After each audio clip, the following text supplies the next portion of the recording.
ओम नमः शिवाय। श्रावण मातम में 18वां अध्याय श्रावण शुक्ल दशमी तिथि का महात्म्य। भगवान शंकर ब्रह्मापुत्र सनत कुमार से बोले, अब मैं तुम्हें श्रावण शुक्ल दशमी तिथि के विषय में बताता हूँ, ध्यान देकर सुनो।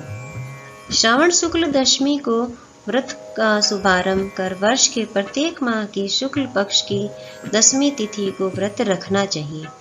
इस प्रकार अगले श्रावण शुक्ल दशमी को इसका उद्यापन करना चाहिए। राजा को राज्य की उन्नति के लिए, कृषक को खेती की उन्नति के लिए, वैश्य को व्यापार की उन्नति हेतु, स्त्री को पुत्र प्राप्ति हेतु तथा अन्य प्राणियों को धर्म, अर्थ तथा अपने व्यवसाय की उन्नति हेतु इस व्रत को करना चाहिए।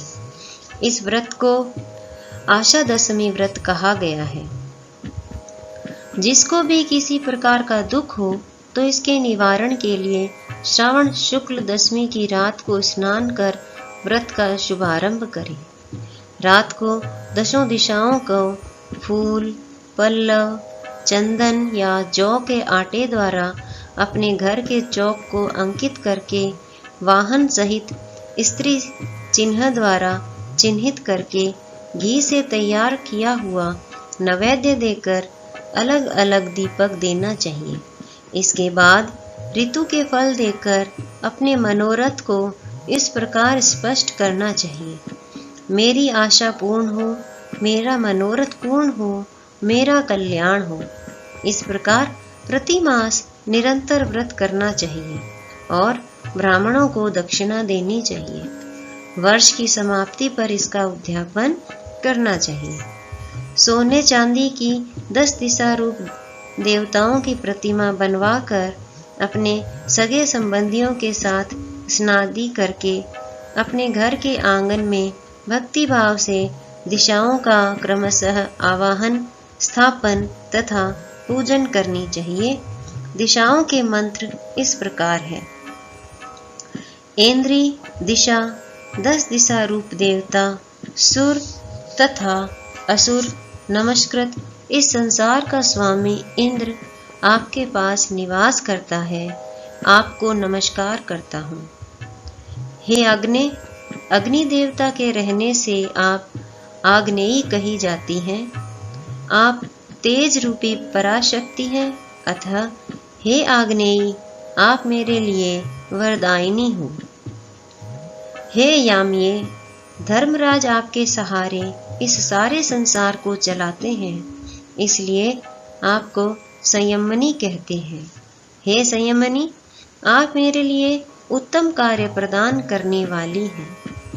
हे आशे, हाथ में खड्ग लिए अत्यंत विकराल रूप मृत्युदेव नैऋत्य स्थान में आपके पास निवास करते हैं, अतः आप नैऋत्य रूपा हैं, आप मेरी आशाओं को पूर्ण करें। हे वारुणी, भुवन के आधार तथा जल जंतु के अधिपति वरुण देव का निवास आप में है। हे वारुणी, आप मेरे और धर्म के कार्य के लिए तत्पर हों। हे वायव्य, संसार के आदिकारक प्राण रूप वायुदेव से आप अधिष्ठित हैं, इसलिए आप मेरे आंगन में प्रतिदिन शांति बनाए रखें। हे कौवेरी, आप उत्तर दिशा में निवास करती हैं। कुबेर देव का निवास आप में ही है, इसलिए आप मेरे मनोरथों को पूर्ण करें।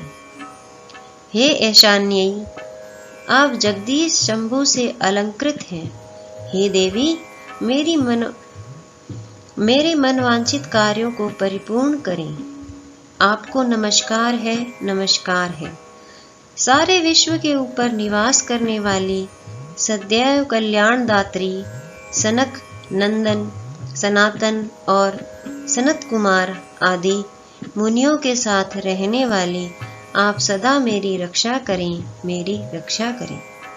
सब नक्षत्र ग्रह मेरे मनवांछित कार्यों को परिपूर्ण करें। आपको नमस्कार है, नमस्कार है। सारे विश्व के ऊपर निवास करने वाली सदैव कल्याणदात्री सनक, नंदन, सनातन और सनत कुमार आदि मुनियों के साथ रहने वाले आप सदा मेरी रक्षा करें, मेरी रक्षा करें। सब नक्षत्र, ग्रह, तारागण, नक्षत्र माता, भूत प्रेत, विनायक तथा भक्ति युक्त मन से जिन देवी देवताओं का मैंने पूजन किया है, वे सब मुझे अभिष्ट शक्तियां, सिद्धियां देने वाले हों।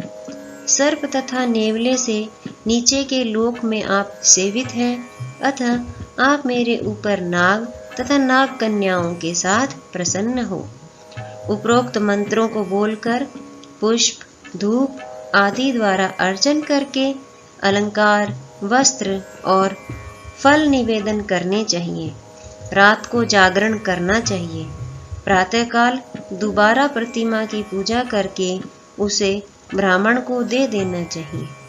इस विधान द्वारा अर्चन तथा समापन कर प्रणाम करना चाहिए। फिर मित्रों तथा बंधु बांधवों सहित भोजन करना चाहिए।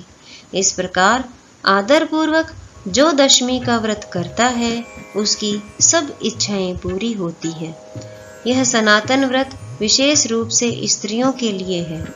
यह व्रत धन, यश, दीर्घायु तथा सब इच्छाओं को पूर्ण करने वाला है। तीनों लोकों में इस व्रत के तुल्य और दूसरा कोई व्रत नहीं है। यह व्रत मोक्ष प्रदान करने वाला है। इस व्रत के तुल्य न कोई व्रत आज तक हुआ है और न आगे होगा। इसी के साथ श्रावण मातम्य का 18वां अध्याय पूर्ण हुआ। इससे पहले के सभी अध्याय हम पूर्ण कर चुके हैं। यदि आपने न सुने हैं तो अवश्य सुने। धन्यवाद। ओम नमः शिवाय।